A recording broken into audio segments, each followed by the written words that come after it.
नमस्कार, मी आपल्या सर्वांचं इतिहासाची झलक भाग क्रमांक 83 मध्ये स्वागत करतो। आज 19 फेब्रुवारी म्हणजेच आपल्या महाराष्ट्राचे आराध्य दैवत छत्रपती शिवाजी महाराज यांची आज जयंती। अतिशय कमी वयात आपली जबाबदारी समजून घेऊन रयतेसाठी सेवा केली आणि त्यांनी कार्य केले असे छत्रपती शिवराय। प्रतिपचंद्र लेखे व वरधिष्ण विश्ववंदिता शहासुनो शिवसैषा पुत्रा भद्राय राजते। प्रतिपदेच्या चंद्रकोरीप्रमाणे विश्वाला वंदन असणारी शहापुत्र शिवाजीराजे यांची मुद्रा लोककल्याणासाठी शोभत आहे। छत्रपती शिवाजी महाराजांचा जन्म 19 फेब्रुवारी 1630 रोजी शिवनेरी किल्ल्यावर झाला। महाराज मराठी साम्राज्याचे संस्थापक होते। इसवी सन 1674 मध्ये रायगड किल्ल्यावर औपचारिकपणे छत्रपती म्हणून त्यांचा राज्याभिषेक करण्यात आला।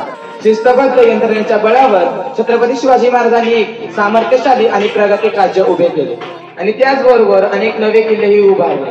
सागराचे पाणी कधी आटणार नाही, सागराचे पाणी कधी आटणार नाही, स्वराज्याची आठवण कधी मिटणार नाही।